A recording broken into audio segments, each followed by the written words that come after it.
देखिए,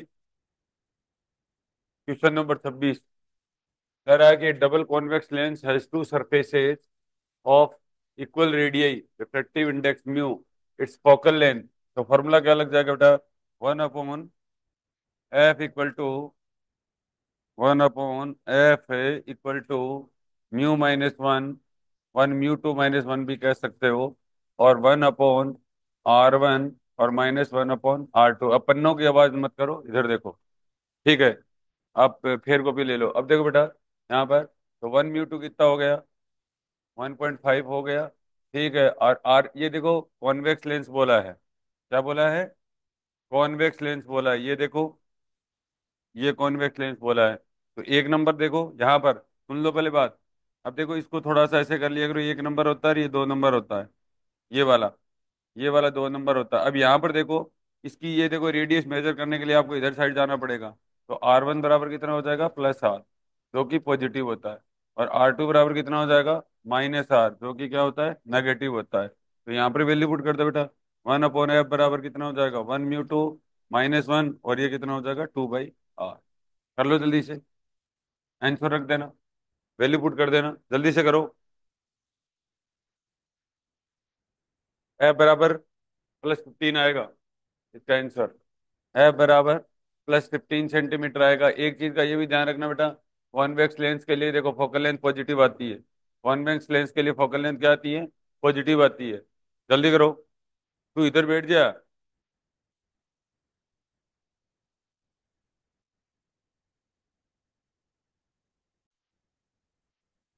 question number 2 देखिए, question number 27 देखिए बेटा। इधर देखो, इधर देखो बेटा। कह रहा है कि एक कॉन्वेक्स लेंस ऑफ पावर, देखो, उत्तल लेंस, उत्तल लेंस जो कॉन्वेक्स लेंस होता है, उसकी पावर दे रखी है बेटा। P1 कह देता हूँ, 2.5 डायप्टर। आगे बात समझे। और ये देखो, अवतल लेंस, कॉनकेव लेंस की, कॉनकेव, हाँ हाँ हाँ, कॉनकेव लेंस के लिए, कॉनकेव लेंस के लिए P2 हो जाएगा बेटा। P2 बराबर -1/f होता है, नेगेटिव होता है फोकल लेंथ। फोकल लेंथ क्या होती है? नेगेटिव होती है। ठीक है, नेगेटिव होती है अवतल लेंस के लिए। अवतल लेंस के लिए, अवतल लेंस के लिए एफ बराबर नेगेटिव होता है। एफ बराबर नेगेटिव आने की वजह से P2 बराबर कितना हो जाएगा बेटा? -1 तो अब सेंटीमीटर में लिखे तो 25/100 हो जाएगा। 100/25 हो जाएगा, इधर देखो, 100/25 हो जाएगा। तो ये आ जाएगा -4 डायप्टर आ जाएगा। कितना आ जाएगा? अब पावर होती है वो बेटा कॉम्बिनेशन में ये होती है, ऐड होती है। P1 + P2 + P3 plus dot dot होती है। तो ये 2.5 डायप्टर हो गया, और ये कितना हो गया? -4 डायप्टर हो गया। तो ये कितना बच जाएगा? -1.5 डायप्टर बच जाएगा। आंसर आ जाएगा ए ऑप्शन। जल्दी कर लो।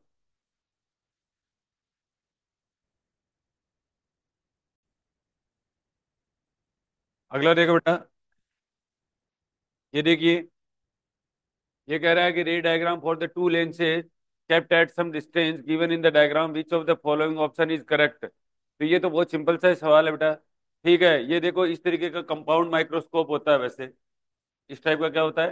कंपाउंड माइक्रोस्कोप होता है, सरल सूक्ष्मदर्शी होती है। ठीक है, उसके अंदर ये दोनों ऐड होते हैं। इसके अंदर दोनों क्या होते हैं? ऐड होते हैं, संयुक्त सूक्ष्मदर्शी टाइप है ये। ठीक है, तो ये देखो, इसकी फोकल लेंथ F1 है। ये देखो यहाँ से, और एक के लिए क्या हो रही है?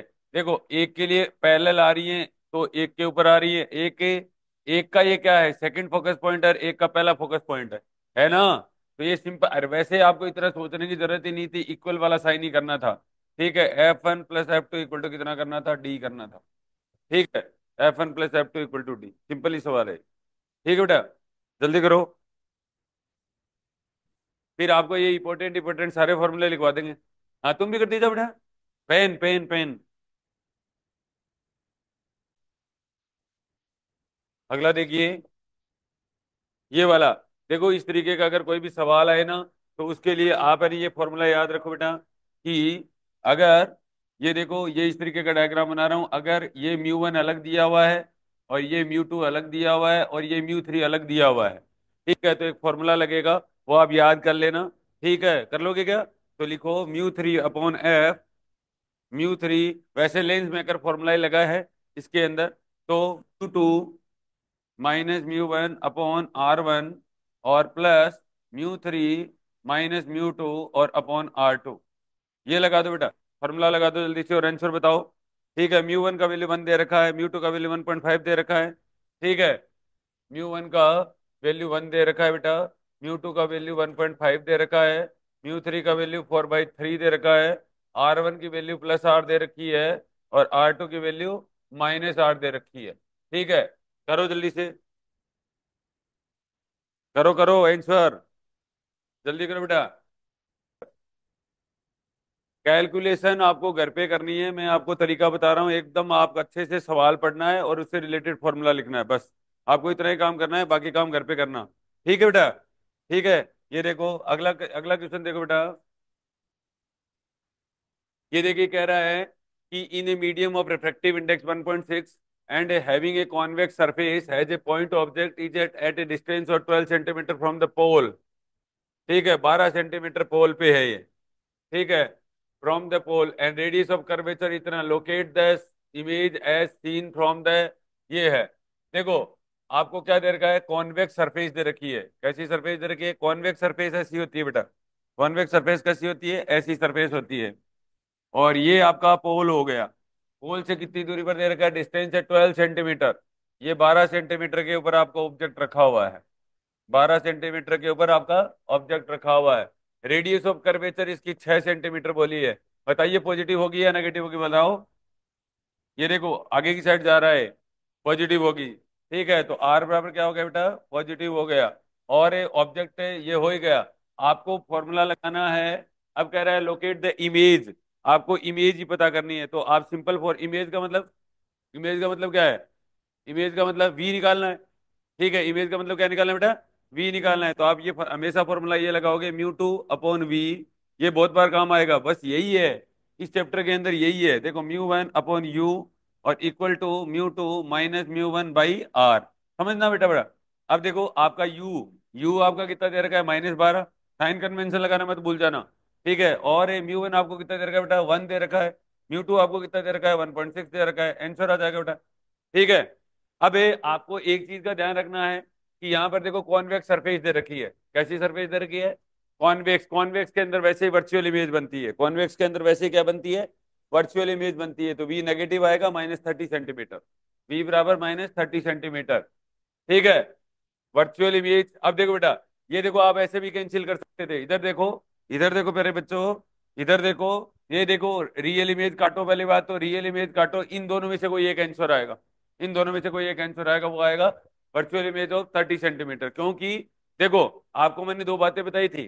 क्या क्या बात बताई थी, एक आपको बताया था कॉनकेव और एक क्या बताया था बेटा, कॉन्वेक्स। ठीक है, और एक क्या बताया था बेटा, मिरर। एक क्या बताया था, मिरर, और एक क्या बताया था, लेंस। ये भी लिख लेना।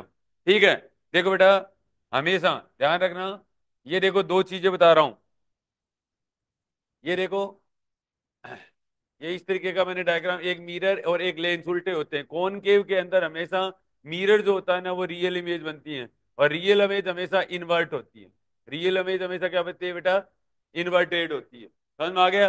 अब इसके अंदर क्या बनेगी, कॉन्वेक्स मिरर के अंदर वर्चुअल इमेज बनेगी और वर्चुअल इमेज हमेशा क्या होती है बेटा, सीधी होती है, डायरेक्ट होती है।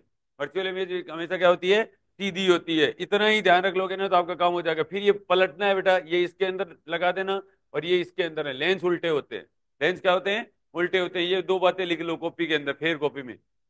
कॉनकेव कॉन्वेक्स, ऊपर लिखो मिरर और लिखो लेंस। कॉनकेव मिरर के अंदर हमेशा रियल और इन्वर्टेड इमेज बनेगी, लेंस में उल्टा बन जाएगा। करो जल्दी से।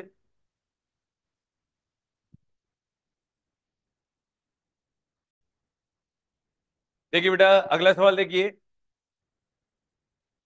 ये देखो, अब देखो बेटा इस तरीके का सवाल है ना, आप है ना लैंग्वेज से पकड़ने लग जाओगे थोड़े दिनों में। आपको क्या होगा, देखो अपवर्तनांक दे रखा है, म्यू टू दे रखा है आपको 1.5। ठीक है, एक रेडियस दे रखी है आपको, आर वन बराबर 12 सेंटीमीटर दे रखी है, और 9 सेंटीमीटर, यू बराबर -9 सेंटीमीटर दे रखा है। ठीक है, अपवर्तन के कारण बनने वाले प्रतिबिंब का वी का वैल्यू पूछा है। वही फॉर्मूला है, वही चीजें हैं। म्यू वन बराबर 1 हो गया, वही सेम चीज है बेटा। आपको कौन सा फॉर्मूला लगाना है, mu two minus mu one upon are equal to mu two upon we minus mu one upon u. ये फॉर्मूला लग जाएगा बेटा। अब देखो यहाँ पर एक चीज और देखो, आप दो ऑप्शन काट सकते हो क्या? ठीक है। देखो यहाँ पर कौन सा बोला है? कॉनकेव, कॉनकेव सरफेस बोला है। तो वर्चुअल वाला कट जाएगा आपकी बार। कौन से वाला कट जाएगा? वर्चुअल वाला कट जाएगा बेटा। ठीक है, करो जल्दी से। ठीक है।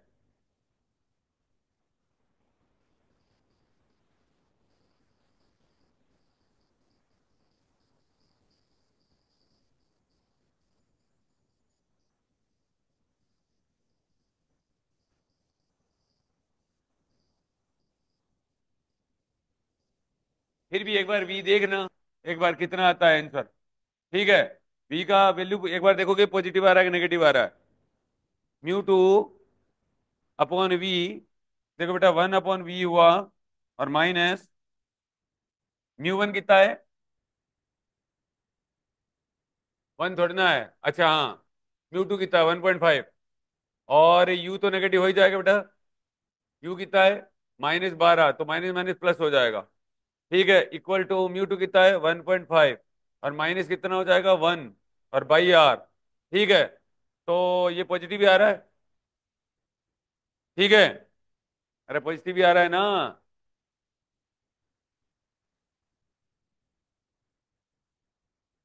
अच्छा हाँ, एक चीज देखो, रुको रुको रुको। ये देखो, सुनो मेरी बात। सॉरी, ये देखो, ये आपका v जो आ रहा है, ठीक है, ये देखो यहाँ पर r इसका नेगेटिव आएगा ना। r इसका नेगेटिव आएगा बेटा। r इसका क्या आएगा? नेगेटिव आएगा। तो v इसका नेगेटिव आ रहा है। v इसका कितना आ रहा है?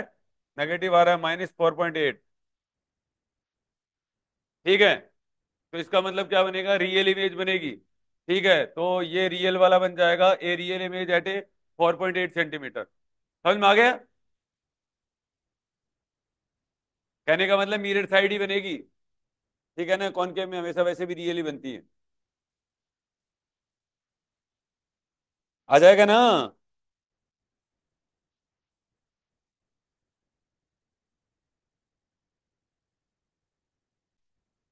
अगला देखो बेटा, अगला देखो। हाँ ये हो गया। अब देखो सवाल की लैंग्वेज को, सवाल की लैंग्वेज भी पढ़ लोगे ना तो भी काम हो जाएगा आपका। ये देखो, एक एक रेडियस दे रखी है, एक रिफ्रैक्टिव इंडेक्स दे रखा है, एक आपको दूरी दे रखी है, तो आपको फॉर्मूला यही लगाना है। हो गया काम आप। समझ में आ गया? देखिए अगला सवाल देखिए बेटा, ये रहा।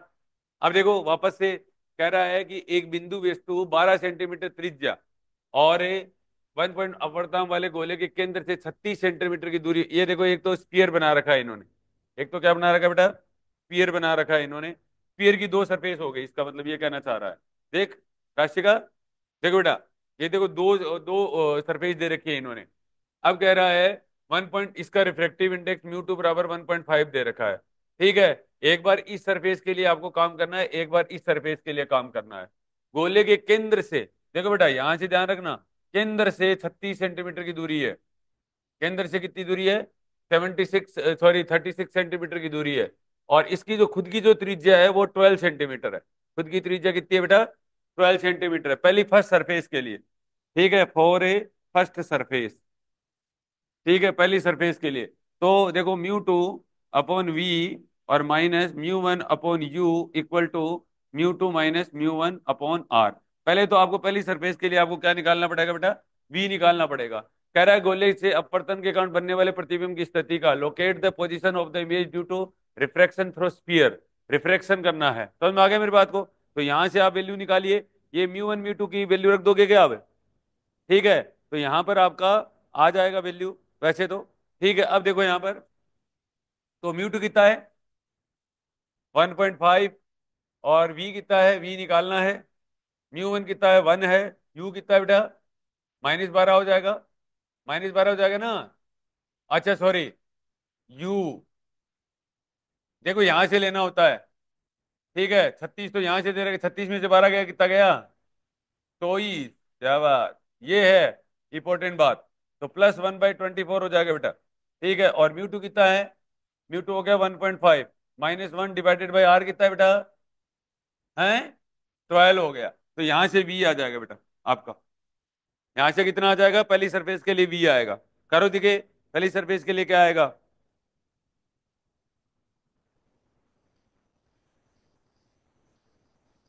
मेरे हिसाब से 1.5/V और इक्वल टू, ये 0.5 आ गया क्या? 0.5 आ गया ना? तो इस, तो जीरो आ रहा है ना, इनफाइनाइट आ रहा है। देखो बेटा, V बराबर इनफाइनाइट आ रहा है। V बराबर कितना आ रहा है? इधर देखो ना, V बराबर इनफाइनाइट आ रहा है। आ गया ना? तो इसका मतलब ये हो गया, इसकी पहली सरफेस के लिए V बराबर इनफाइनाइट बनेगा। अब समझो बात को। देखो ये सीधा ही दिख रहा था बेटा। 0.5 तो 5/10, तो दो चॉइस आ रहा है। ये प्लस में आ रहा है, ये भी प्लस में आ रहा है, तो कट जाएगा। तो पहली सरफेस के लिए आपका क्या आया? V बराबर कितना है बेटा? इनफाइनाइट आया। अब ये दूसरी सरफेस के लिए, सेकंड सरफेस के लिए आपको हमेशा क्या फॉर्मूला लगेगा? म्यू 2, वापस से वही लग जाएगा बेटा। Mu 2 minus mu 1 upon are equal to mu 2 upon we minus mu 1 upon u. तो ये देखो, ये जो वी है बेटा, इसका काम कौन करेगा? अब की बार इस सरफेस के लिए यू का काम करेगा। इस सरफेस के लिए क्या काम करेगा?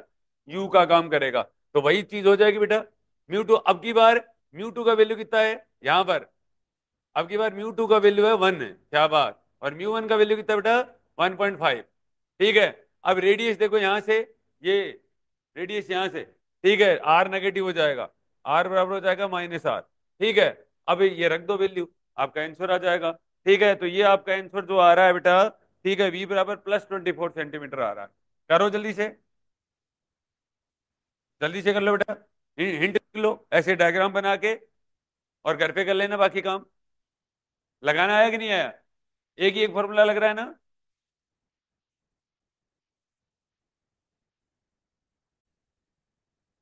चले बेटा,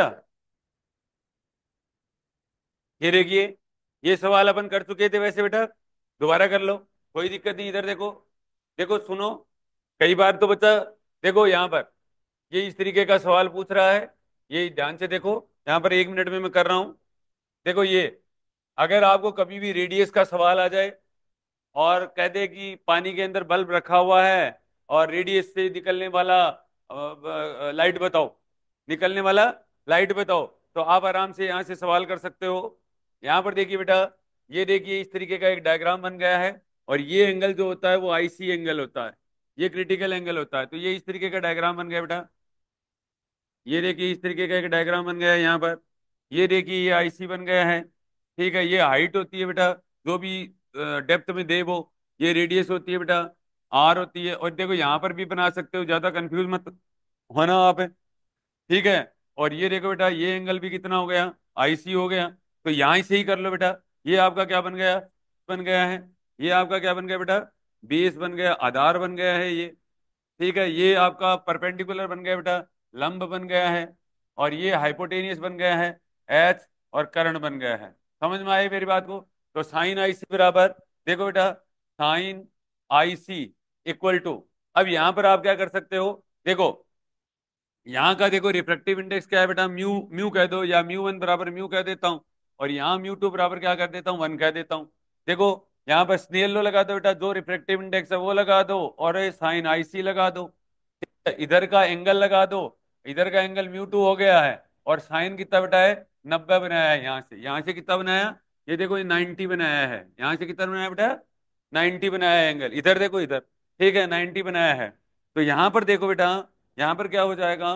साइन आई सी बराबर 1/म्यू हो जाएगा। तो आई सी बराबर कितना हो जाएगा बेटा?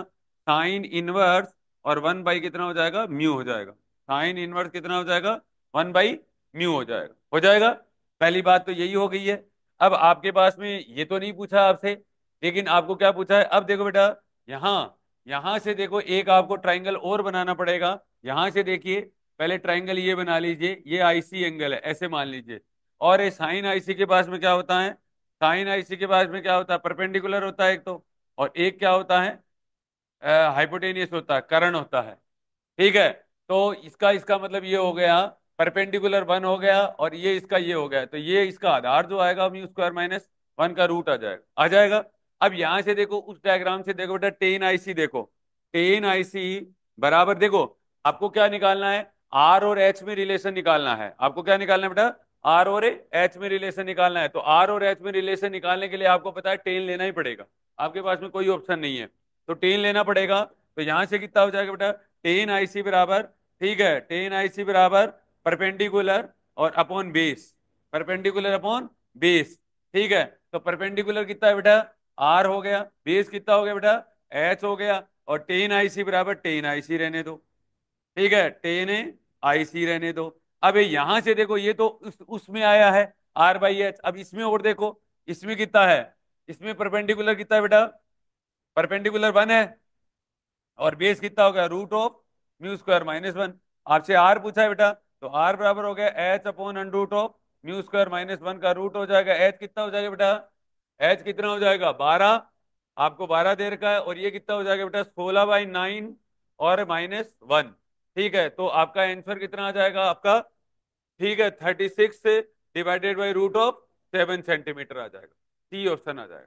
कर लो जल्दी से, करत करत अभ्यास के, दोबारा से फिर कॉपी में देखो, आगे वाला जो आपका पेपर है उसके अंदर है ना यही बात पूछी हुई है, और ये देखो यही से ही सवाल किया हुआ था, आईसी बराबर sine inverse one by mu. अब आपको याद करने लायक क्या है, एक तो ये गांठ ही बांध लो, क्योंकि वहां पर इतना जल्दी करना होगा कि आपको टाइम नहीं मिलेगा। तो टेन आई सी बराबर आर बाई एच, तो सीधा ही याद कर लो, आर बराबर H upon root of mu square minus one, ठीक है, याद रहेगा, आर बराबर H upon root of mu square minus one, और साइन आई सी बराबर वन बाई म्यू, ये याद ही करना है आपको। इसके ये दो फॉर्मूले कॉपी में लिख के लर्न लिख लो, इनको याद करो हमेशा, ठीक है, और डायग्राम ऐसा बना लो, ठीक है बेटा।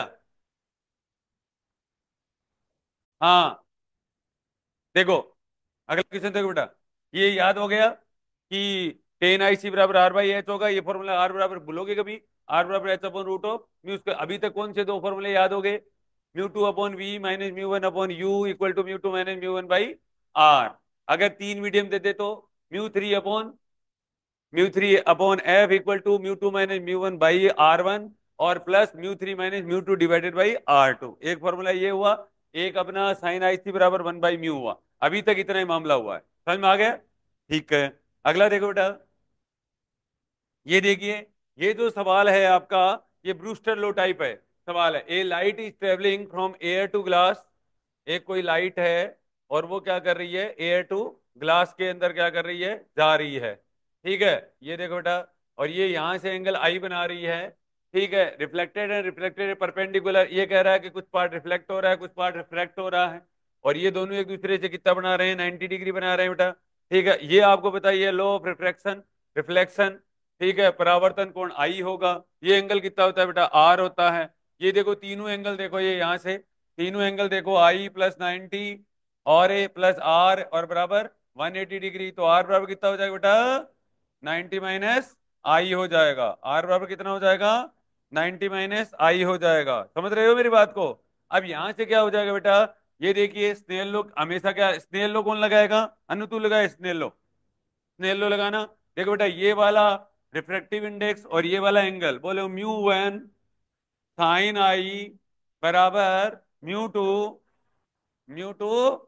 Sign are. तो म्यू वन कितना है बेटा, वन कर दो, वन कर दिया, साइन आई कर दिया, म्यू टू को म्यू कर देता हूँ, साइन आर की जगह क्या कर देता बेटा, 90 माइनस आई कर देता हूँ, ठीक है। तो साइन आई, साइन 90 माइनस आई कोस आई होता है बेटा, कोस आई बराबर क्या हो गया म्यू, तो म्यू बराबर हो गया टेन आई, ठीक है, ये आंसर आ गया, ठीक है, जल्दी से कर लो बेटा। ब्रूस्टर लो यही होता है, ठीक है। देखिए, ये देखो कल आपको समझ में कम आया था थोड़ा, इधर देखो बेटा, कांच और पानी को अलग करने वाली सीमा पर एक किरण आपतित होती है, कांच के लिए अपवर्तनांक 3/2 है, ठीक है। अब ये देखो क्रांति कोणी पूछा है, देखो पहली बात तो साइन आईसी जो होता है वो 1/1 म्यू टू होता है बेटा, कितना होता है, 1 म्यू टू होता है। आप इसको साइन आईसी को ऐसे लिख सकते हो बात को, साइन आईसी बराबर इसको देखो म्यू टू डेज, और अपॉन में क्या कर देता हूँ, म्यू वन डेज कर देता हूँ, कर दूं, ठीक है। मेरा यहाँ पर 1 म्यू टू जो है ना वो कितना है, म्यू टू डेज अपॉन कितना है, म्यू वन डेज। अब म्यू टू डेज खुद है ना, पहले तो देखो कांच कांच के अंदर एंटर कर रहा है, तो पहले कांच का लिखोगे, कांच का 3/2 ऊपर, और अपॉन एयर का आ गया, अपॉन किसका आ गया, एयर का आ गया। अब यहाँ पर देखो, फिर इसका ये देखो, कांच और पानी, फिर पानी का भी उसके रेस्पेक्ट में लिखना है, एयर के रेस्पेक्ट में लिखना है, तो कितना हो गया 4/3, और अपॉन कितना लिखना है, वन लिखना है। तो अब आपका 1 म्यू 2 कितना आ गया? 1 म्यू 2 यहाँ से 3/2, और अपॉन कितना हो जाएगा? 4/3 आ जाएगा ना। तो यहाँ पर कितना आ गया ये? ठीक है, 9/8 आ गया। कितना आ गया? 9/8 आ गया। इसका उल्टा ही तो करना था बेटा। ठीक है, तो साइन आई सी बराबर कितना हो गया? 8/9 आ गया। ठीक है, तो साइन इनवर्स 8/9, ये लो। आया कि नहीं आया? अब देखो, दोबारा करने से ज्यादा अच्छा समझ में आ जाएगा। विद रेस्पेक्ट टू एयर किया है। ठीक है बेटा। अगला क्वेश्चन, इसको छोड़ दो, अगला क्वेश्चन पढ़ो बेटा। हाँ, अगला को यहां से, ये देखिए, ऑप्टिकल फाइबर में आंतरिक भाग का परावर्तन इतना, न्यूमेरिकल अपर्चर लर्न लिख लो बेटा। न्यूमेरिकल अपर्चर का वैल्यू होता है mu naught sine theta. Mu naught sine theta numerical aperture, संख्यात्मक अपर्चर बराबर μ1² - μ2² होता है। μ1² - μ2² होता है। ठीक है, तो इसका आंसर अगर आप करोगे तो डी ऑप्शन आ जाएगा बेटा। ठीक है, ये देखिए, याद करना है आपको, न्यूमेरिकल अपर्चर का वैल्यू μ1² - μ2² का रूट होता है। दो रिफ्रैक्टिव इंडेक्स दे रखे हैं, उनका क्या करना है आपको? स्क्वायर करना है। Numerical aperture mu naught sine theta बराबर μ1 - μ2²। तो कोई बात नहीं है, दुख मत पा, ऐसा न्यूमेरिकल आता नहीं है बेटा, टेंशन मत कर तू। ठीक है ना। ये तो आपको ऐसे ही, आपकी ज्यादा से ज्यादा न्यूमेरिकल अपर्चर का फॉर्मूला आ सकता है, बाकी नहीं आएगा, टेंशन मत करो, इतना कैलकुलेशन आपसे नहीं करवाएगा। चलें आगे बेटा। अगला क्वेश्चन देखिए। अगला क्वेश्चन देखिए, ये कह रहा है कि ये इस तरीके, विच of the following statement is correct? गर्मियों के दिनों में पेड़ और अन्य ऊंची वस्तुएं हिलती हुई प्रतीत होती है क्योंकि हवा का घनत्व अनियमित तरीके से बदलता रहता है। ऑब्वियस सी बात है, सही बात है। लर्न लिख लो बेटा, इसको आपको याद करके जाना है। जब चंद्रमा क्षितिज के पास होता है तो वह बड़ा दिखाई देता है, ऐसा ऑप्टिकल भ्रम के कारण होता है। ठीक है, ऑप्टिकल इल्यूजन बोलते हैं इसको। ऑप्टिकल क्या बोलते हैं बेटा? ये आ सकता है कि ऑप्टिकल इल्यूजन क्या होता है। तो ऑप्टिकल इल्यूजन ये होता है, चंद्रमा क्षितिज के पास होता है तो वह बड़ा दिखाई देता है, उसको ऑप्टिकल इल्यूजन बोलते हैं। ठीक है, ये कह रहा है कि जब किसी प्रिज्म के माध्यम के लिए क्रांतिक कोण थीटा सी है, प्रिज्म कोण ए है, तो ए ग्रेटर देन थीटा होने पर कोई निर्गत किरण नहीं होती है। ये क्रिटिकल की केस की कंडीशन होगी। ये भी वेरी मोस्ट इंपॉर्टेंट बात है। ठीक है, ये भी वेरी मोस्ट इंपॉर्टेंट बात है, कई बार न्यूमेरिकल की फॉर्म में भी ये सवाल पूछ लेगा आपसे। और ये सब ऑल ऑफ दीज लर्न करना है, 2-3 बार लर्न करना है, ये ध्यान रखना। ठीक है ना। अब बताओ, ऑप्टिकल इल्यूजन क्या होता है, याद कर लो। ऑप्टिकल इल्यूजन ये होता है। ठीक है, अब अगर डेंसिटी के अंदर आपको क्या होता है, एयर चेंजेस, डेंसिटी का जो चेंजेस होता है ना, उसकी वजह से क्या होता है, गर्मियों के दिनों में पेड़ और अन्य ऊंची वस्तुएं हिलती हुई दिखाई देती हैं। और ये देखिए, A greater than 2 θc, A greater than 2 θc, ये वाला केस होता है बेटा, ध्यान रखना। जैसे कोई प्रिज्म से कोई रे आती है, जैसे सपोज करो मैंने कोई प्रिज्म बनाया, इस तरीके से कोई रे कैसे भी इंसिडेंट हुई होगी, ऐसे आई, और ये परपेंडिकुलर, ये देखो, ये वापस से रिफ्लेक्ट हो जाएगी। ये वापस से क्या होती है, 90 डिग्री पे रिफ्लेक्ट हो जाती है, सॉरी। ये देखो बेटा, इस तरीके का डायग्राम बनता है इसके अंदर, ये। और इसके अंदर यहाँ पर क्या लगा है, क्रिटिकल वाली कहानियां लगी हैं। ठीक है, और क्रिटिकल का केस क्या होता है बेटा, A greater than 2 θc होता है। समझ में आ गया? अरे याद रहेगा क्या? ठीक है। ठीक है, ये ध्यान रखना, इस तरीके का डायग्राम बना लो इसके अंदर। ये A greater than 2 θc वाले के अंदर ये इंसिडेंट रे होता है बेटा, जो नॉर्मल के साथ में एंगल बनाती है। ये देखो, ये नॉर्मल के साथ में एंगल बनाती है, ये पैरेलल हो गई है। उसके बाद में ये निकलनी नीचे है, निकलनी नीचे, इसका मतलब 90 डिग्री बना ले। ठीक है, समझ में आ गया? बाहर नहीं जाए। बाहर कब नहीं जाएगी बेटा? I greater than IC के केस के अंदर, अगर पर्टिकुलर जो भी बनाया गया एंगल है वो क्रिटिकल एंगल से ज्यादा हो, तो लाइट रे क्या करेगी, टोटल इंटरनल रिफ्लेक्शन की घटना हो जाएगी, और दैट इज परफेक्टली मिरर की तरह काम करेगी। परफेक्टली किसकी तरह काम करेगी? मिरर की तरह काम करेगी। ठीक है बेटा। चलें आगे। ये डायग्राम बना लिया, दोनों तीनों बातें याद हो गई क्या? चीजा को पानी पिलाओ।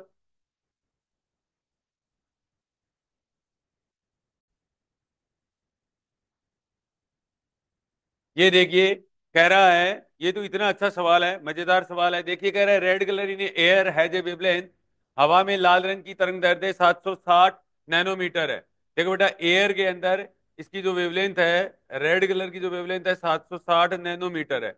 और जब ये प्रकाश अपवर्तनांक के पानी से होकर गुजरता है, सपोज करो कोई लाइट रे है, और ये यहाँ पर वाटर है और यहाँ पर एयर है। ये देखो यहाँ पर है। अब ये वाटर से गुजर रहा है, ठीक है, वाटर से गुजर रहा है, ठीक है, पानी से होकर गुजरता है तो तरंग दैर्ध्य अब यहाँ पर जो मिलती है बेटा, वो 570 नैनोमीटर मिलती है। और जो कि जो येलो कलर की जो वेवलेंथ होती है ना, वो भी यही होती है, ठीक है, ये इसका मतलब ये येलो की है। अब कह रहा है तो पानी में लाल रंग का प्रकार रंग क्या होगा? पानी से अगर इसको देखें अपन है, ठीक है, जो लाल रंग की वेवलेंथ आपको जो दिख रही है वो अब क्या दिखाई देगी आपको? समझ में आ गया? तो colour always decided by the frequency. Colour always decided by the frequency, पहली बात।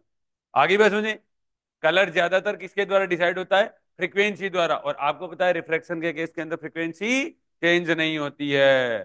तो आपका आंसर क्या रहेगा? रेड। रेड ही दिखाई देगा। समझ में आ गया बेटा? लिखो, देखिए, कलर इज डिसाइडेड बाई, देखिए,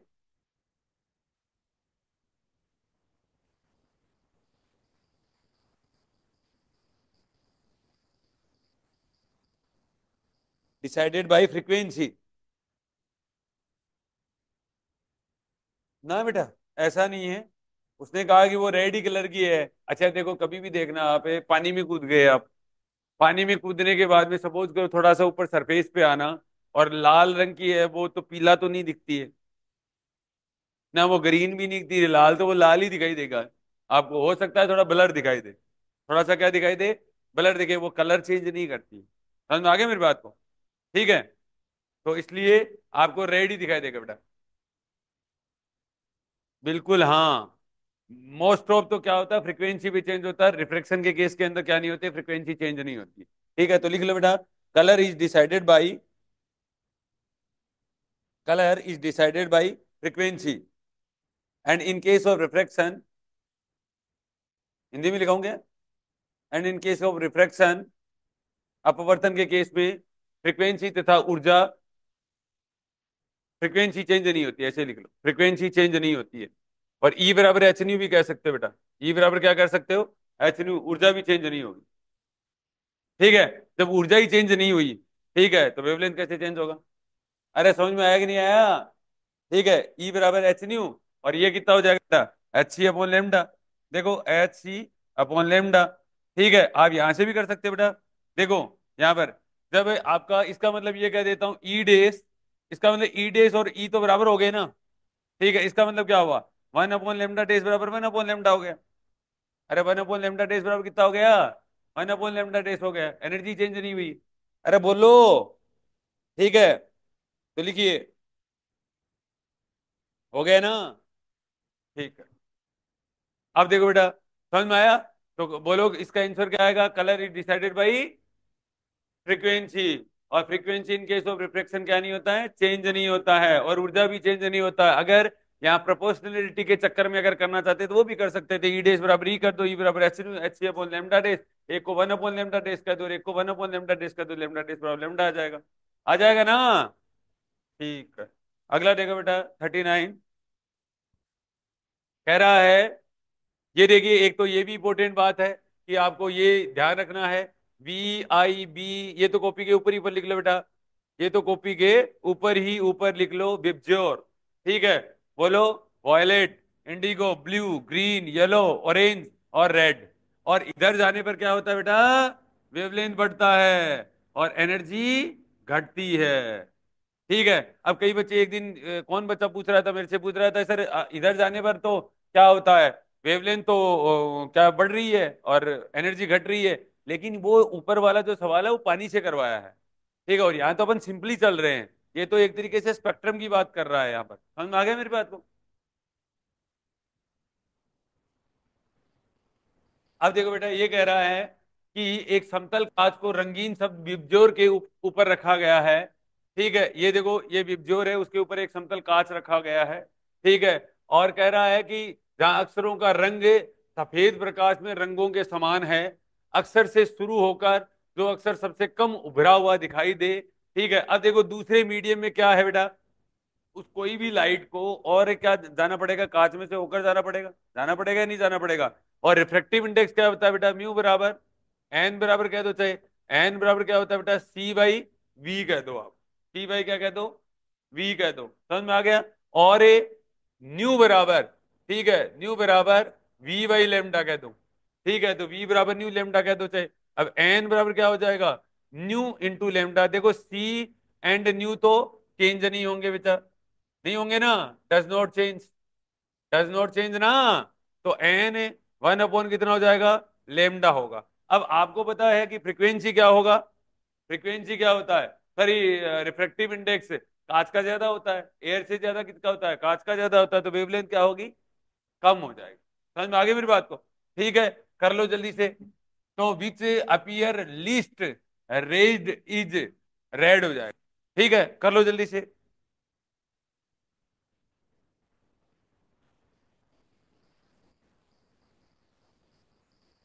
तो लिख लो, देखिए refractive index is lowest which happens to be for red light, refractive index is lowest which happens to be for red light. Hindi में लिख लो बेटा, अपवर्तनांक, अपवर्तनांक सबसे कम लाल प्रकाश के लिए होता है, अपवर्तनांक सबसे कम लाल प्रकाश के लिए होता है।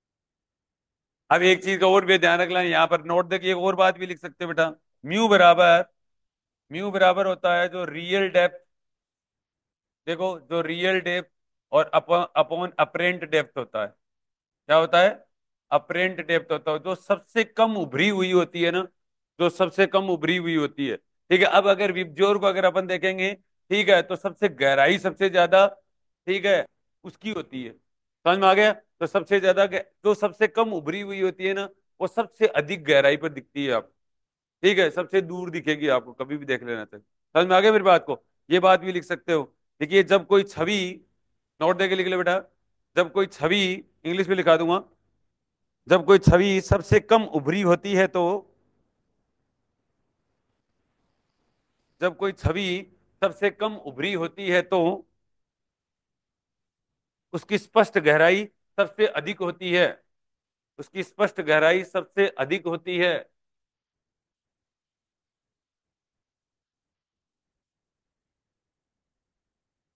ठीक है, हो गया ना, ठीक है, इंग्लिश में लिख लो, when an image is least raised, when an image is least raised its apparent depth is highest, its apparent depth is highest, apparent depth is highest। ठीक है बेटा, अब ये बात दोबारा देख लो, मैं ये कहना चाह रहा हूं कि आप कभी भी देखो बेटा, एन बराबर सी बाई वी होता है, एन बराबर सी बाई न्यू लेमडा हो गया, सी और न्यू तो चेंज नहीं होगा, ठीक है, लेमडा है। अब आपको बताए, ये सबसे पहले बोल रहे हैं कि जिस लाइट का सबसे कम रिफ्रैक्टिव इंडेक्स आए वो सबसे कम उभरी हुई होती है, समझ में आ गया। जिसकी सबसे ज्यादा वेवलेंथ होती है ना, वो उसका हमेशा क्या होता है, वो सबसे कम वेवलेंथ या रिफ्रैक्टिव इंडेक्स बोल दो। ठीक है, तो एक बात और भी लिख सकते हो, जिस कलर की, जिस कलर की सबसे ज्यादा तरंग दैर्ध्य होती है, ठीक है, वो सबसे कम उभरी हुई दिखाई देती है।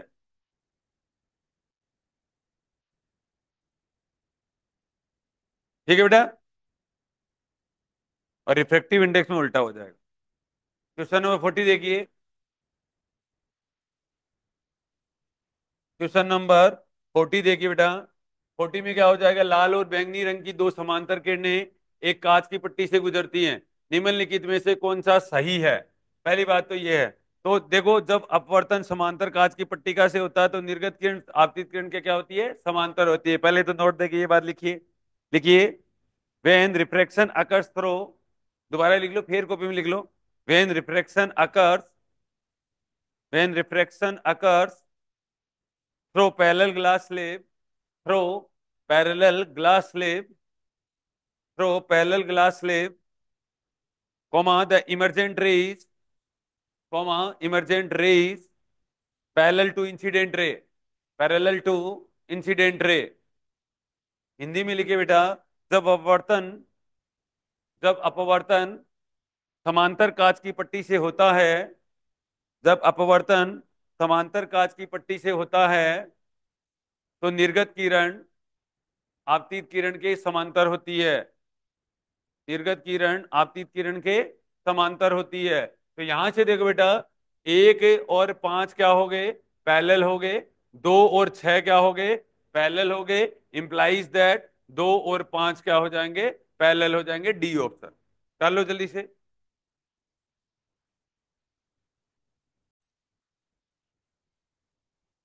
देखिए, कह रहे हैं 2 सेंटीमीटर एक कांच का एक स्लेब है, एक स्पॉट पर रखा गया है। यदि ऊपर से देखा जाए तो स्पॉट का विस्थापन कितना होगा।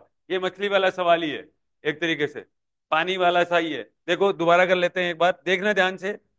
एक तो कभी भी ध्यान रखना बेटा, ये जैसे पानी है, पानी वाला ही सवाल है। सिक्का रख दो आप, ठीक है, कॉइन रख दूं, यहां पर मैंने कॉइन रख दिया है आपका। ठीक है, देखो मैं करके बता रहा हूं आपको, 1 मिनट आप अच्छे से देखना, ये सवाल बार बार आया हुआ है अगली वाली सीट के अंदर। ठीक है, ये बेटा डी एक्चुअल होता है। ये क्या होता है, डी एक्चुअल होता है, डी रियल होता है। ठीक है, और सिक्का उठा हुआ दिखाई देता है बेटा। ठीक है, और ये डी रियल होता है, sorry D actual, sorry D apparent होता है। ये क्या होता है, डी अपरेंट होता है। और ये रिफ्रैक्टिव इंडेक्स होता है। आपके बात समझ में आ गई यहाँ पर। अब आप देखो, यहाँ पर मैं तो बहुत बात बोलता हूँ। ठीक है, डी एक्चुअल ज्यादा है कि डी अपरेंट ज्यादा है, तो डी एक्चुअल ज्यादा है। तो डी एक्चुअल के अंदर अगर म्यू का भाग देखो, तभी तो डी क्या आएगा, अपरेंट आएगा। अरे आएगा कि नहीं आएगा। ठीक है भाई, क्या नाम है, बड़े नंबर के अंदर छोटे का भाग दोगे तो ही आएगा। ठीक है, पहली बात तो ये हो गया। और ये बेटा अक्स बोलता है इसको, ये इसको क्या बोलता है, अक्स बोलता है। ये इसको क्या बोलता है, अक्स बोलता है। ठीक है, ये इसको अक्स बोलेगा यहां से। ठीक है, तो अक्स बराबर कितना हो जाएगा बेटा, डी एक्चुअल, अब माइनस से डी अपरेंट हो जाएगा। अरे हो जाएगा ना। तो डी अपरेंट की जगह वैल्यू पुट कर दो बेटा, डी एक्चुअल और 1 - 1/म्यू, 1 - 1/म्यू। यही सवाल पूछा है आपसे। ठीक है? आपको दे रखा है बेटा कि अक्स बराबर डी एक्चुअल, आपको 2 सेंटीमीटर की मोटाई दे रखी है, और 1 - 1/1.5 आ जाएगा, आपका आंसर आ जाएगा। जल्दी करो, ये कर लो दोबारा। 2/3 आएगा, 2/3 सेंटीमीटर। अब की बार ऐसे करो इसको। ठीक है, और अब देखो आगे वाली सीट के अंदर, ये यहां से सवाल है ना, 25 बार पूछ रखा है। देखो आपको पता ही है कि पानी के अंदर अगर आप कॉइन रखते हो तो आपको पता ही है कि हमेशा ज्यादा दूरी पर होता है, और वो उठा हुआ दिखाई देता है। किसकी वजह से दिखाई देता है बेटा, अपवर्तन के कारण दिखाई देता है। ठीक है, रिफ्रैक्शन के कारण दिखाई देता है। ठीक है, ये लिख लो जल्दी से।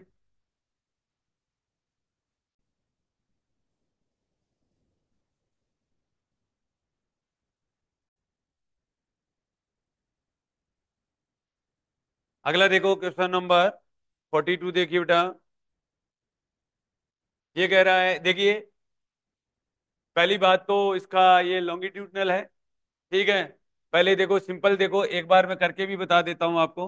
ये कोई आपने कोई भी मिरर रखा, ठीक है, अपन कॉनकेव लेते हैं बेसिकली। ठीक है, ये देखो, ये आपका इमेज ले लिया मैंने, U2 ले लिया लास्ट वाला पॉइंट, और ये U1 ले लिया। और ये सपोज करो इमेज बनी यहाँ पर बेटा, और V2 - V1 बनी, ये V2 बनी, या ये V1 बनी, ये इमेज बनी। ये यहाँ से दूरी ली जाती है। ठीक है, आपको पता है मैग्निफिकेशन एक तो होता है ट्रांसवर्स। ठीक है, ट्रांसवर्स में क्या होता है बेटा, H' / H होता है, और जो कि क्या होता है, -V/U होता है। एक तो पहली बात, तो ट्रांसवर्स का मतलब क्या होता है, अनुप्रस्थ। ठीक है, अनुप्रस्थ का मतलब परपेंडिकुलर, लंबवत। अनुप्रस्थ आवर्त, अनुप्रस्थ आवर्धन है।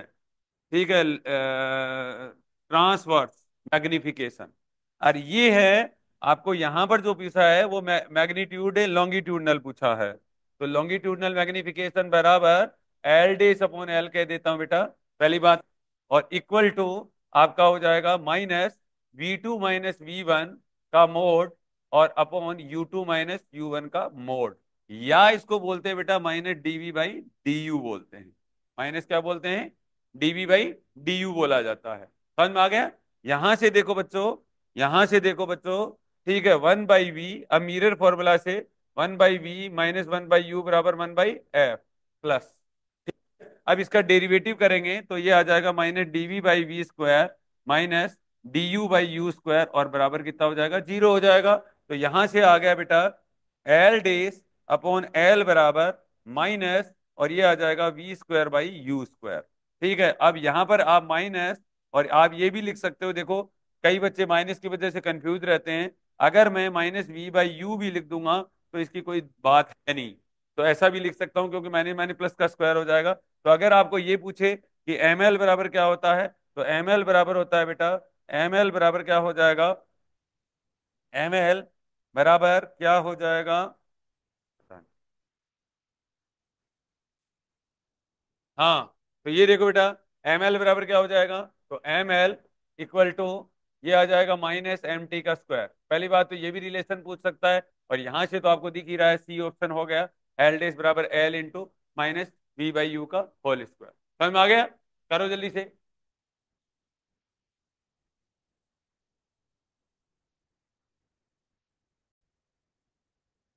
अगला देखिए बेटा, ये आ गया, इंटरेस्ट आया गया। ठीक है, ये देखो, ये सब चीजें थोड़ा सा पेन चला लोगे ना तो आपका काम हो जाएगा। ठीक है, अगला देखो बेटा, अगला कह रहा है, ये देखो, इस तरीके के सवाल थोड़े से पढ़ने में दिक्कत होती है। ठीक है, तो यहां से आपको कोई दिक्कत नहीं है कि driving mirror consist of A cylindrical mirror of radius of curvature, आपको रेडियस ऑफ कर्वेचर दे रखा है 10 सेंटीमीटर। ठीक है, वक्र सतह पर लंबाई इसकी कितनी दे रखी है बेटा? 10 सेंटीमीटर, ये भी दे रखी है, और एक चालक की आंख दर्पण से काफी दूरी पर है, तो रेडियन में बताइए। तो देखो पहली बात तो ये देखो, इस तरीके का कुछ बोलता है ना, तो रेडियन में एंगल इक्वल टू कितना होता है बेटा? Arc upon radius. Angle equal to कितना होता है? Arc upon radius. एंगल कितना है? थीटा। आर्क कितना दे रखा है? 10 से, और रेडियस का काम इसकी फोकल लेंथ करती है। रेडियस का काम कौन करती है बेटा? फोकल लेंथ करती है। और जब आपको ये दिया हुआ है तो एफ बराबर आपको बताइए, ठीक है, 2f होता है। आर बराबर कितना होता है? 2f होता है। तो एफ बराबर कितना हो गया? 5 सेंटीमीटर। एफ बराबर कितना हो गया? 5 सेंटीमीटर। तो आपका आंसर कितना हो जाएगा बेटा? 10 सेंटीमीटर डिवाइडेड बाई 5 सेंटीमीटर। ठीक है, तो आपका आ जाएगा 2.0 रेडियन जो भी है। ठीक है, कर लो जल्दी से। इस तरीके के सवाल कैलकुलेशन से भी कर सकते हो। ठीक है, तो देखो कहीं अगर एफ और आर की बात करें तो आर बराबर 2f लगेगा, और angle equal to r upon radius, diagram बनाने की ज्यादा जरूरत ही नहीं है। ठीक है,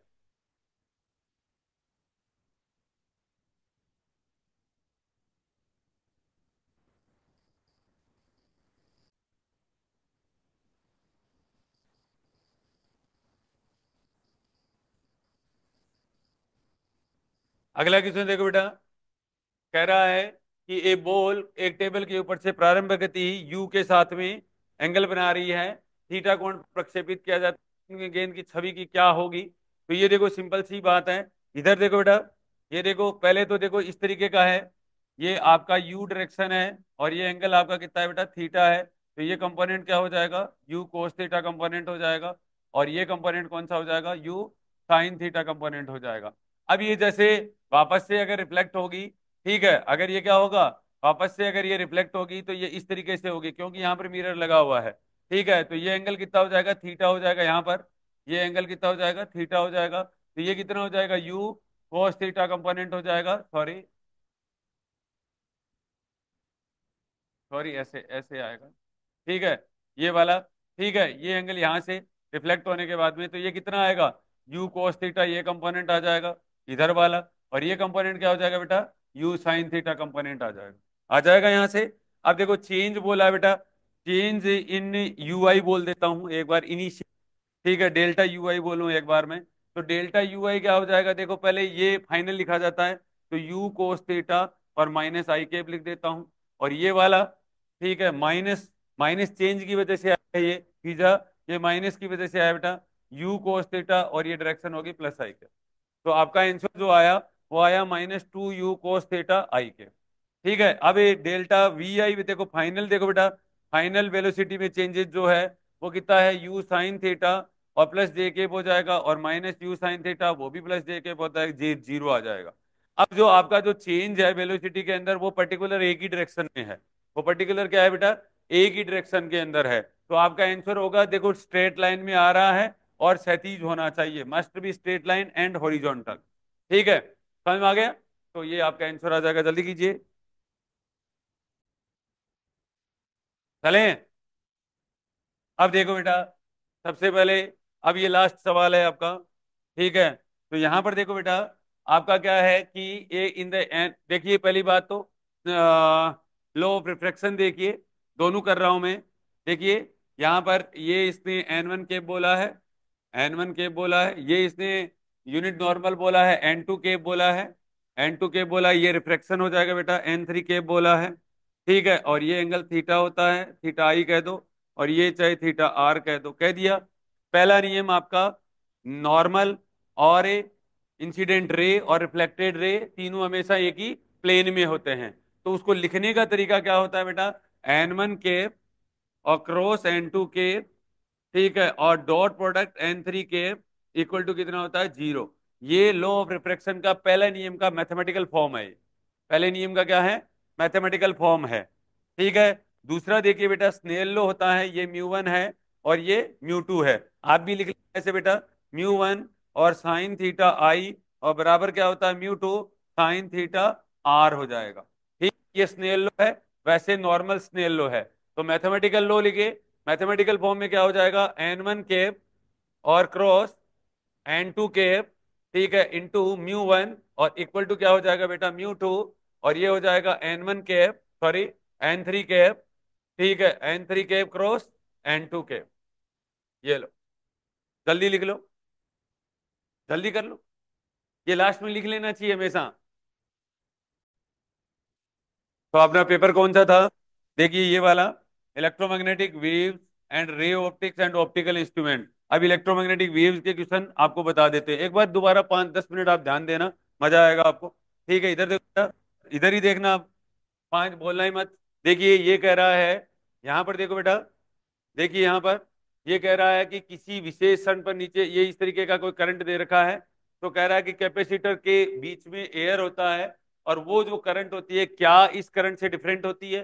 तो करंट कोई भी टाइप की हो डिफरेंट नहीं होती है। ठीक है, पहली बात तो होती है आईसी जो कंडक्शन करंट होती है, ठीक है, और वो आईडी विस्थापन धारा, चालन धारा, चालन धारा और विस्थापन धारा दोनों बराबर होती है। चालन धारा और विस्थापन धारा हमेशा दोनों क्या होती है बेटा, बराबर होती है, बस इनके वैल्यू ही अलग अलग होते हैं। इनके क्या होते हैं, वैल्यू ही अलग अलग होते हैं।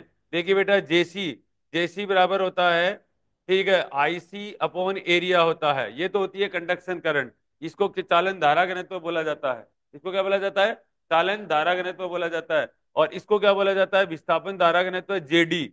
और जेडी का वैल्यू क्या होता है बेटा, आईडी अपॉन एरिया बराबर epsilon naught del e upon delta t, del e upon delta t बोला जाता है। समझ में आ गया? ये पहला आंसर आ जाएगा आपका, ये डिस्प्लेसमेंट करंट। ठीक है, तो आईडी के बराबर ही आएगा, क्या आएगा? अब आप इस बात को यहां से ऐसे याद रख सकते हो कि कंडक्शन करंट, करंट कोई भी टाइप की हो हमेशा एक जैसी ही रहती है। समझ में आ गया मेरी बात को? अगला सवाल देखिए बेटा, अगला सवाल ये है कि आप देखिए, आप दो दो चीजें देख सकते हो यहां पर। एक तो देखो मैं कंडक्शन करंट से सवाल करता हूं, ठीक है, Q बराबर CV से करता हूं एक सवाल, और एक सवाल करता हूं मैं आईडी बराबर एप्सिलॉन नॉट और del e upon delta t से, और इनटू एरिया भी है। ठीक है, ये समथिंग इससे करते हैं, ठीक है, और एक इससे करता हूं। ठीक है, ये कंडक्शन करंट वाला चालन धारा वाला मामला है। ये किसका मामला है, चालन धारा। तो मैं आपको ये बताना चाहता हूं कि कंडक्शन करंट और चालन धारा बराबर होती है, पहली बात तो यही देखो। ठीक है, तो ये कर दिया बेटा, d q upon d t, और बराबर क्या हो जाएगा, c d v upon d t. सवाल तो यही से ही हो गया ये। ठीक है, आई, ये लेकिन चालन धारा होती है, आई सी अपॉन सी बराबर डीवी अपॉन डी टी। ठीक है, पहली बात तो ये हो गया। और आईसी का वैल्यू आपको क्या दे रखा है, आईसी, और C/2 दे रखा है, इसका वैल्यू कितना दे रखा है बेटा, 1/2 दे रखा है। तो आंसर आपका जो आया, डीवी अपॉन डी टी बराबर आ गया 2I आ जाएगा, 2IC या 2ID या बराबर, क्योंकि आईसी और आईडी और बराबर आई दे रखा है। ठीक है, होता भी है। आ गया एक तो यहां से। अब देखिए ये वैल्यू बराबर दिखेगी आपको यहां से, देखिए अब ये देखो आई डी बराबर मैंने ए एप्सिलॉन नॉट और del e upon delta t कर देता हूँ बेटा, और वी बराबर कितना कर देता हूँ, ईडी कर देता हूँ।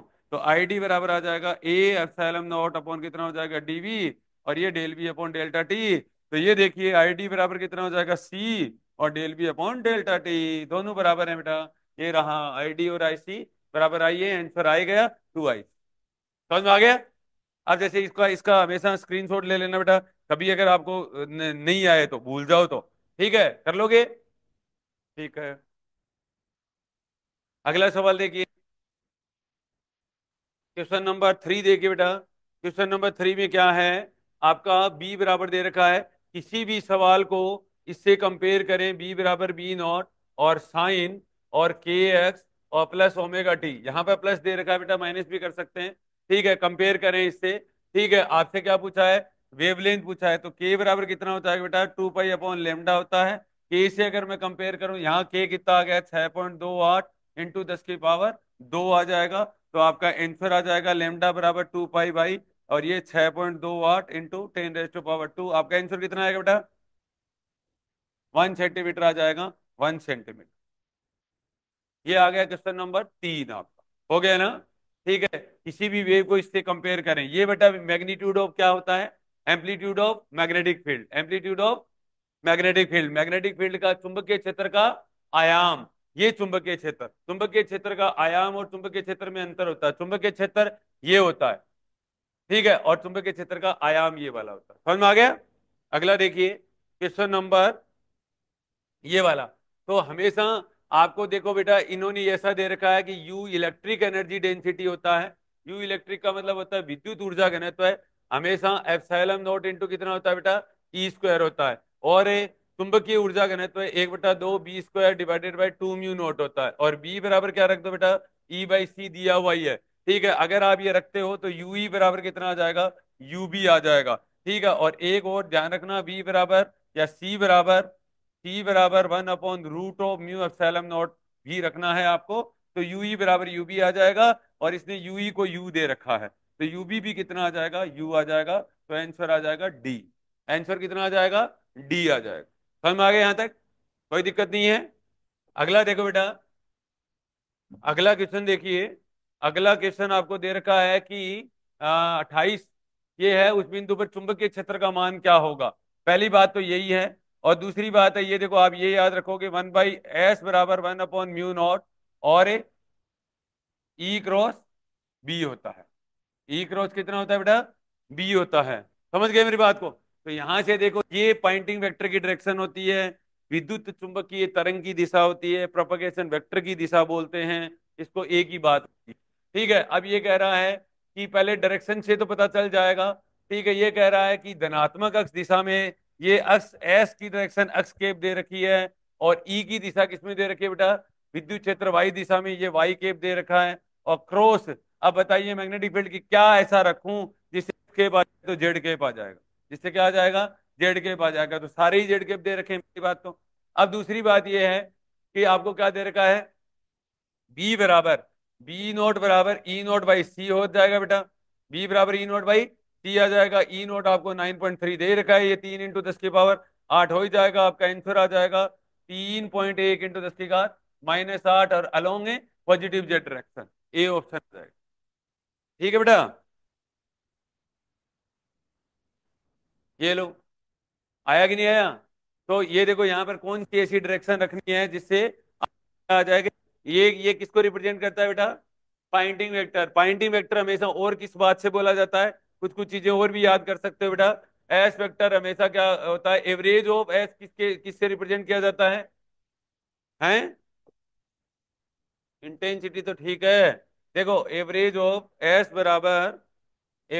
एस बराबर इंटेंसिटी, और इंटेंसिटी क्या होता है बेटा, पावर पर यूनिट एरिया, और पावर क्या होता है बेटा, energy per unit time per unit area. समझ में आ गया, आ गया क्या। अगला देखो बेटा, क्वेश्चन नंबर 6 देखिए यहाँ पर, कि एक, तो वही सवाल हो गया, ठीक है, कि क्या कह रहा है, एक समतल विद्युत चुम्बकीय तरंग एक सतह पर अविलंब आपतित होती है। तो पहली बात तो आपको यही ध्यान रखनी है, P बराबर यू प्लस, मैंने जो आपको फॉर्मूला बोला, देखो ये औसत दाब ही होता है, A प्लस 2R और into you cos square theta, और इसने अभिलंब बोला है, तो ये तो होता है बेटा अभिलंब, और ये इस तरीके से इलेक्ट्रोमैग्नेटिक वेव इंसिडेंट होती है, ये एंगल थीटा होता है। अभिलंब का मतलब हो गया थीटा बराबर 0 डिग्री। अभिलंब का मतलब क्या होता है, थीटा बराबर जो पूर्णतः परावर्तित का मतलब हो गया कंप्लीटली रिफ्लेक्टेड, कंप्लीटली रिफ्लेक्टेड का मतलब आर बराबर 1, ए बराबर 0। तो पी बराबर कितना हो जाएगा बेटा, you cos square theta, you बराबर कितना हो जाएगा, कोस स्क्वायर थीटा हो जाएगा। समझ में आ गया मेरी बात को? ठीक है, ये क्या हो जाएगा, 2u। ठीक है, 2u कर दिया, ठीक है। तो ये देखो u बराबर I/c, अरे बोलो, तो p बराबर कितना हो जाएगा, 2I/c, और ये क्या होता है, intensity, energy per unit time per unit area. तो आंसर आ गया आपका सी ऑप्शन आ गया। कर लोगे? ठीक है, आगे ही बात समझे यार, एक चीज है ना, एक आप और भी याद रखोगे क्या बेटा, याद रखोगे? अब यहां पर देखो इस तरीके का सवाल ये दे रखा है ना, कई बार है ना एवरेज प्रेशर भी पूछता है ये। कई बार क्या पूछता है, एवरेज, एक नोट देके और लिख सकते हो क्या, आपको कभी पता नहीं आ जाए कभी गलती से। देखो ये सिंपल प्रेशर है, और एवरेज प्रेशर ऐसे दिया जाता है, देखो A+2R, और ये आप है ना नोट देके लिख लेना बेटा, ये आपको बात बताई नहीं थी मैंने, U, और ये देखो एवरेज कॉस स्क्वायर थीटा आ जाएगा। एवरेज कॉस स्क्वायर थीटा का वैल्यू जो होता है ना, ठीक है, आपको पता है कितना होता है, 1/3 होता है बेटा, 1 कितना होता है, 3 होता है। तो इसके इसके average of cos square theta का वैल्यू 1/3 होता है बेटा। ठीक है, तो ए बराबर 1 और आर बराबर अगर 0 आ जाए, ठीक है, तो एवरेज ऑफ प्रेशर का वैल्यू कितना हो जाएगा बेटा, U/3 हो जाएगा। कितना हो जाएगा, U/3 हो जाएगा। और ए बराबर अगर आपका 0 आ जाए, आर बराबर आपका 1 आ जाए, तो एवरेज प्रेशर का वैल्यू 2U/3 होता है। कितना होता है, 2U/3 होता है। और U बराबर I/C होता है, U बराबर क्या होता है बेटा, I/C होता है। कई बार E का अगर ऑप्शन आ जाए ना, तो ये भी गलत मत कर देना वहां पर, ठीक है, ये नया है। देखो दोबारा करने से फायदा होता है ना, तुम तो एक बार पढ़ लेते हो तो तुम्हारे तो बस वो क्या हो जाता है।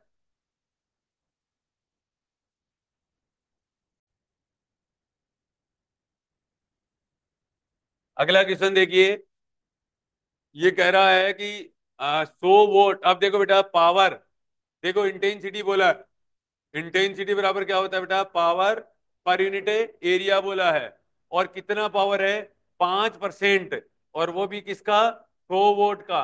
5% का मतलब हो गया 500/100, और ये एरिया 4πr² होता है बेटा, 4πr² होता है। तो आपका आंसर कितना हो जाएगा, 5/400 पाई, 4 पाई इंटू, आ जाएगा ना, सेकेंड ऑप्शन, सेकेंड ऑप्शन आ जाएगा। चलें आगे, अगला कह रहा है, देखिए बेटा ये आपको फॉर्मूला याद रखना है कि V बराबर रूट ऑफ म्यू एप्सिलॉन होता है। V बराबर क्या होता है, रूट ऑफ म्यू एप्सिलॉन होता है। और N बराबर क्या होता है बेटा, C/V होता है। तो ये आ गया 1/म्यू नॉट एप्सिलॉन नॉट का रूट, और ये क्या हो गया, 1/म्यू एप्सिलॉन हो जाएगा, हो जाएगा ना। तो ये क्या बच गया, mu epsilon upon mu naught epsilon not बच गया, बच गया ना। आपको आपके जो सवाल के अंदर जो दे रखा है, म्यू बराबर कितना दे रखा है, 1.5 इंटू म्यू नॉट, और एप्सिलॉन बराबर कितना दे रखा है बेटा, 2 इंटू एप्सिलॉन नॉट। तो आपका क्या हो जाएगा, 1.5 इंटू √2 का रूट आ जाएगा, तो √3 आ जाएगा आंसर। ठीक है, √3, डी ऑप्शन आ गया। अगला किस देखिए बेटा, अगला क्वेश्चन देखिए, वो वही सवाल हो गया, ठीक है। आईडी या आईसी, आईसी बराबर आईडी बराबर सी और डीवी अपॉन dt। आपको क्या दिया हुआ है, सी दिया हुआ है, तो 2 milli ampere, 2 milli ampere upon 4 microfarad बराबर डीवी अपॉन dt। ठीक है, 2 × 10⁻³ अपॉन 4 × 10⁻⁻6। आपका जो आंसर आएगा वो आएगा बेटा 10⁻³ ठीक है, तो ये आ गया 500। ठीक है, वोल्ट पर सेकंड। अब देखो वोल्ट पर सेकंड आ जाए ना, तो समझ जाना वो आपको क्या दिया हुआ है, डीवी अपॉन dt दिया हुआ है। क्या दिया हुआ है, डीवी अपॉन dt दिया हुआ है, ये आपको याद रखना है। ठीक है, क्वेश्चन देखिए बेटा। अगला आपको, अब देखिए यहाँ पर देखो सवाल समझ में आने लग गए ना। ठीक है, अब देखो पढ़ते हैं, आप है ना ऐसे लगाने लग जाते हो ना कि कई कई बार ये क्या है हुआ है। अब देखो ये वोल्ट पर मीटर दिया हुआ है, तो इतने से समझ जाओगे डीवी अपॉन dt दिया हुआ है। डीवी अपॉन dt कितना दिया हुआ है? 48 वोल्ट पर मीटर दिया हुआ है। अरे दिया हुआ है ना। ठीक है, आ गया समझ में? v बराबर ईडी से, अच्छा अच्छा, ई दिया हुआ है, ई बराबर वोल्ट पर मीटर। तो ये दिया हुआ है बेटा, ई नोट कह दो चाहे आप, 48 वोल्ट पर मीटर दिया हुआ है। दैट इज वी बराबर ईडी होता है, दैट इज वी बराबर ईडी होता है बेटा। ठीक है, और एक तो ये हो गया, और ई नोट का वैल्यू दिया हुआ है ही, दिया हुआ है ना।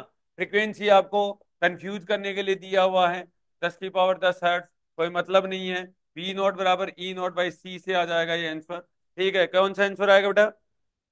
बी, सेकंड ऑप्शन आ जाएगा। ठीक है,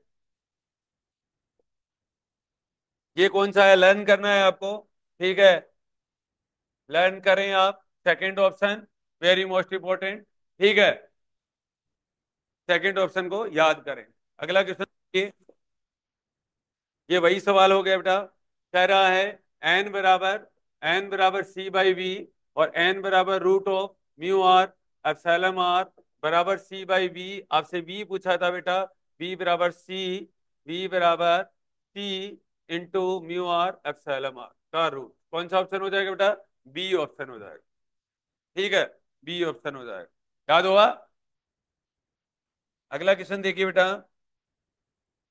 अगला क्वेश्चन देखिए। कह रहा है कि अब देखिए यहाँ पर देखो बेटा, बी, ये देखो तीन बातें बता रहा हूँ यहाँ पर, बी बराबर ई बाई सी, बी नोट बराबर ई नोट बाई सी। ठीक है, कभी भी एम्पलीट्यूड अपना चेंज करेगा, बट ये साइन या कोस का साइन चेंज नहीं करेगा। साइन या कोस का क्या नहीं करेगा बेटा? चेंज नहीं करेगा। तो ये देखो कोस का साइन आ रहा है, तो ये कोस के साथ ही आएगा। 1.6 into 10⁻³ plus 48 into 10⁻10 into T. ये देखिए के एक्स प्लस ओमेगा टी। तो यहां से देखो बेटा, बी नोट का वैल्यू आ रहा है, यहां से क्या आ रहा है?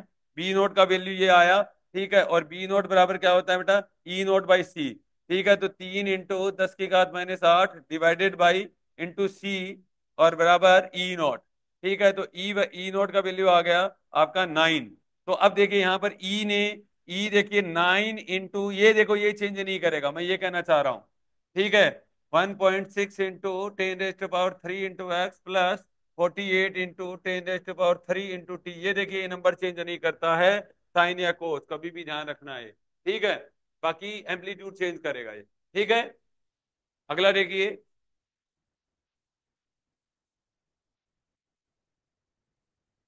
अगला वही सवाल हो गया वापस से। ठीक है, वी बराबर एन बराबर सी बाई वी, और root of mu are epsilon r. ठीक है, तो आपका यहां से क्या पूछा है? यहां से क्या पूछा है? देखिए यहाँ पर हाँ, बी बराबर ई नॉट बाई टी। ठीक है, तो b naught upon e naught का रेशियो पूछा है, तो 1/c। ठीक है, सी ऑप्शन। ठीक है, अगला क्वेश्चन देखिए। अगला तो वही सवाल हो गया बेटा। देखिए अब देखो, ऐसे देखो कितनी बार ये सवाल आया, तो आपको याद याद हो गया ना। ठीक है, शांति से। ठीक है, बराबर सी डीवी अपॉन कितना होता है? dt। ठीक है, सी डीवी अपॉन कितना होता है? dt होता है, समझ गए बेटा। यहां से देखिए डीवी अपॉन dt करना है, तो आई डिस्प्लेसमेंट बराबर सी, और ये देखिए डी बाई डी टी, और v का वैल्यू पुट कर दीजिए यहाँ पर। v का क्या कर दीजिए? वैल्यू पुट कर दीजिए, v naught sine omega t, v naught sine omega t, तो ये हो जाएगा ओमेगा सी, और इंटू वी नॉट, और ये क्या हो जाएगा बेटा? कोस ओमेगा टी। तो कौन सा आंसर आ जाएगा? बी ऑप्शन आ जाएगा। ठीक है, जल्दी कर लो। हो गया ना। ये तीसरा टू बैक सवाल है। अब देखिए अगला क्वेश्चन। आप हमेशा वही चीज है, एस बराबर 1/म्यू नॉट और ई क्रॉस बी, पॉइंटिंग वेक्टर का ही सवाल है। ठीक है, ये कह रहा है कि पॉइंटिंग वेक्टर हमेशा इलेक्ट्रोमैग्नेटिक वेव की डायरेक्शन को रिप्रेजेंट कर रहा है। वो कह रहा है कि इलेक्ट्रोमैग्नेटिक वेव की जो डायरेक्शन है वो अक्स दिशा में आनी चाहिए। तो कौन सा ऐसा वैल्यू है जिसका आंसर आई के पाए? ठीक है, तो सी ऑप्शन के साथ में अगर जाएंगे तो ई आपको दे रखा है बेटा minus j cap cross sorry plus k cap दे रखा है आपको। ठीक है, और बी का वैल्यू जो दे रखा है वो माइनस जे केप और माइनस के केप दे रखा है।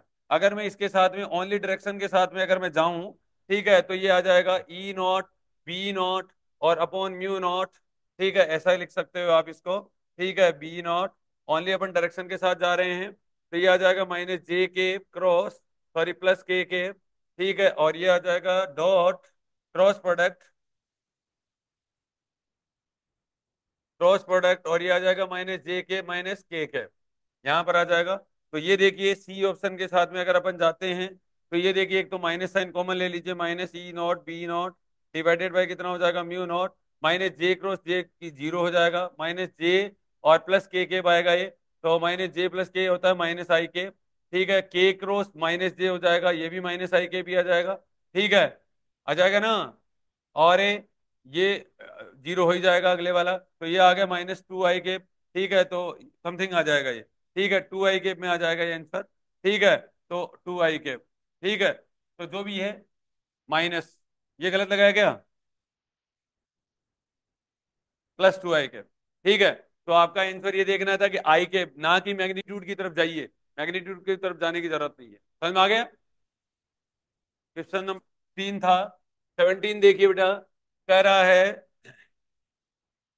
यहां पर देखिए कह रहा है कि 20 सेंटीमीटर और टाइम भी दे रखा है आपको। देखो पावर बराबर, पहली बात तो आपको ये देखो यहाँ से पावर दे रखा है बेटा 20 वॉट पर सेमी स्क्वायर दे रखा है। ठीक है, मीटर स्क्वायर में बदलूंगा तो 10 रेज टू पावर प्लस 4 हो जाएगा ये वॉट पर मीटर स्क्वायर हो जाएगा ना। ठीक है, ये देखिए यहाँ पर अब ये पावर बराबर खुद एनर्जी पर इंटेंसिटी बराबर, सॉरी ये इंटेंसिटी दे रखा है। ठीक है, सॉरी ये इंटेंसिटी दे रखा है, तो इंटेंसिटी बराबर होता है पावर पर यूनिट एरिया हो जाएगा। ठीक है, तो पावर यहां से निकल जाएगा। ठीक है, और पावर बराबर खुद एनर्जी पर यूनिट टाइम होता है, तो 20 × 10 to the power 4 हो जाएगा। एरिया कितना हो जाएगा, 20 सेंटीमीटर है तो 10 की पावर -4 हो जाएगा। एरिया पावर होता है एनर्जी पर यूनिट टाइम, तो टाइम से और मल्टीप्लाई कर दीजिए, 60 सेकेंड हो जाएगा। तो ये इस तरीके से आपका आंसर आ जाएगा 24 × 10 की पावर 3 जूल आ जाएगा। ठीक है, समझ में आ गया। अगला देखिए, कह रहा है कि ये देखिए कि योगदान का अनुपात बताइए चुंबकीय क्षेत्र घटकों द्वारा, और सी बराबर 1:1 में ही होते हैं ये। ठीक है, बी नॉट और बराबर ई नॉट बाई सी होता है।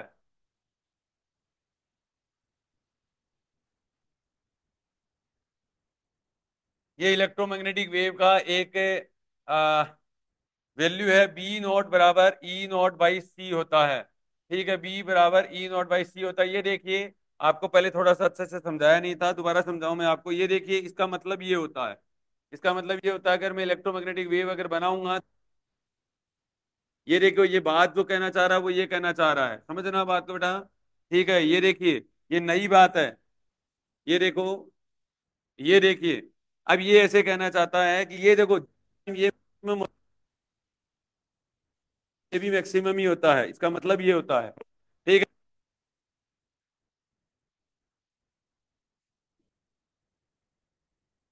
ये देखिए ये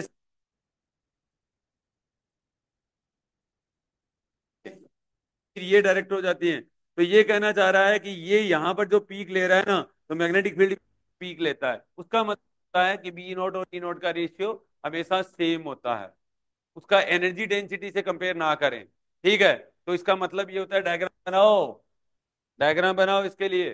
पी नॉट बराबर E nought by C, electromagnetic wave की नेचर का एक एप्लीकेशन होता है कि बी नॉट बराबर ई नॉट बाई सी का मतलब होता है कि जिस टाइम ई नॉट मैक्सिमम जाता है उसी टाइम बी नॉट भी मैक्सिमम ही जाता है। समझ में आ गया, इसका मतलब सेम रेशियो में रहते हैं ये।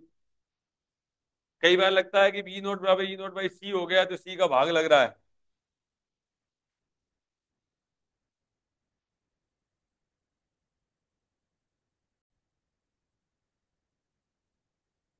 देखिए एक्स एक्सिस है, ये वाई एक्सिस है, ये जेड एक्सिस है। अगर ये आपका इलेक्ट्रिक फील्ड है, ये आपका मैग्नेटिक फील्ड है, तो ये प्रोपगेशन वेक्टर होता है के, या इलेक्ट्रोमैग्नेटिक वेव की डायरेक्शन होती है, ये भी लिख लो पैरेलल में। एक कॉपी के अंदर कितनी चीजें लिखोगे एक ही पेपर में ही? कॉपी तो काम में लेते ही नहीं हो। देखिए, चले गया। इधर इधर सत्य, इधर। हाँ, वापस से वही सवाल हो जाएगा कि आपको मैग्नेटिक साइन चेंज नहीं करेगा, मैग्नीट्यूड चेंज करेगा। और के बराबर क्या बेटा? 2 पाई अपॉन लेमडा।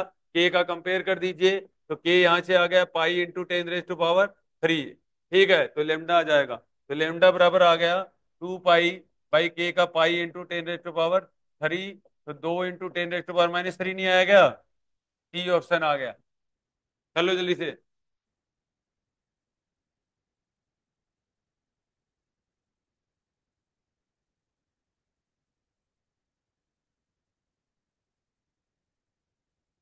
अगला देखिए कि v बराबर √of μ r एप्सिलॉन r। बोलो तो। प्रकाश का वेग पूछा है, सॉरी। ठीक है, माध्यम में प्रकाश का वेग पूछा है। तो एन बराबर होता है बेटा μ r एप्सिलॉन r का रूट बराबर c/v। तो v पूछा है आपसे c √of μ r into epsilon r। तो v का वैल्यू यहां से कितना हो जाएगा बेटा? 3 इंटू 10⁻⁸ और √of 1 इंटू 1.44 कर लोगे ना? ठीक है, कर लोगे। 1.44 किसका वैल्यू होता है? ठीक है, 1.2 का। तो ये टी 10⁻⁴ डिवाइडेड बाई 1.2। ठीक है, ये कितना चला जाएगा? ठीक है, 10/4 आ जाएगा ना? हाँ, 10⁸ और ये 2.5 इंटू 10⁸मीटर पर सेकेंड। कर लो जल्दी से।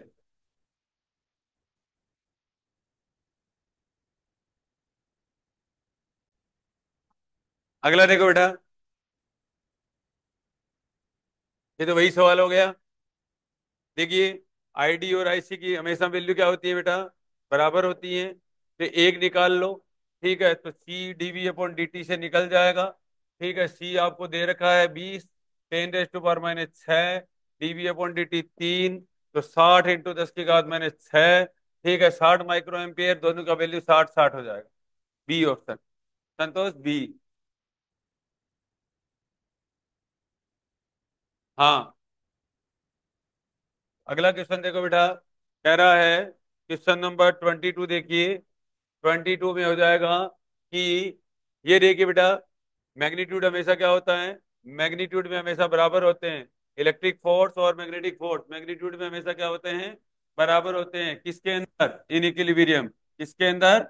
In equilibrium. और ये क्या होता है बेटा? क्यू बी क्रॉस बी होता है। ठीक है, और ये क्या होता है? क्यू ई होता है। इसकी वजह से क्या हो गया? ई बराबर कितना हो जाएगा? बी क्रॉस बी हो जाएगा। ई बराबर कितना हो जाएगा? वी क्रॉस बी हो जाएगा। वी किस में दे रखा है बेटा? वी आई कैप में दे रखा है। बी किसके अंदर दे रखा है आपको? अच्छा, ये निकालना है। ठीक है, ये निकालना है। तो ये ऐसे ही लगा देता हूँ। और ई किस में दे रखा है बेटा? वाई कैप में दे रखा है। वाई कैप में दे रखा है, तो बी का क्या वैल्यू लूँ जिससे वाई कैप आ जाए? तो -z कैप। माइनस क्या कर दूं? जेड कैप, तो -z हिस्सा हो जाए। बस तेरी, जल्दी करो। हाँ, याद कर लो ये।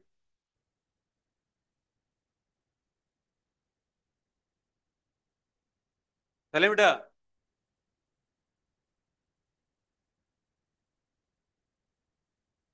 क्या कह रहे हो? देखिए, ये वेरी मोस्ट इंपोर्टेंट बात है, तुम जाओगे। अगला देखो बेटा। ये देखिए, देखिए ये भी इंपॉर्टेंट बात है। यहां से देखो।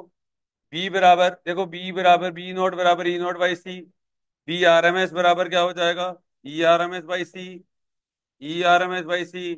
और आपको ई आर एम एस का वैल्यू दे रखा है क्या? √2। और बी आर एम, रुक जाए तो, बी आर एम एस बराबर बी नॉट बाई √2। और ई आर एम एस बराबर कितना हो जाएगा? ई नॉट बाई √2। ठीक है, आपको यहाँ पर देखो बेटा, बी आर एम एस इस फॉर्मूले के अंदर वैल्यू पुट कर दो, बी नॉट बाई √2। और ई आर एम एस आपको दिया हुआ है 6 डिवाइडेड बाई सी आ जाएगा। तो बी नॉट का वैल्यू आ जाएगा 6√2 और डिवाइडेड बाई कितना आ जाएगा? सी। ठीक है, आ जाएगा आंसर। कौन सा आंसर आ जाएगा? ए थोड़ी ना है, बी। 23 हो गया। ठीक है, 24 देखिए बेटा। ये कैपेसिटर वाला सवाल है। देखिए यहाँ पर दोबारा देख लो एक बार। राशिका, आपकी बार दोबारा देख लो बेटा। ये देखिए ये रेजिस्टेंस है बेटा, और ये क्या है, कैपेसिटर है। ठीक है, और ये आपको वोल्टेज लगा रखा है यहाँ पर नेगेटिव पॉजिटिव, और V बराबर कितना लगा रखा है, V not sine omega T लगा रखा है। ये कैपेसिटर है, और इसकी जो रेजिस्टेंस का काम करता है एक्स सी बराबर 1/ओमेगा सी होता है। अब यहाँ देखो बेटा, सीरीज में करंट हमेशा क्या होती है, बराबर होती है। सीरीज में करंट क्या होती है,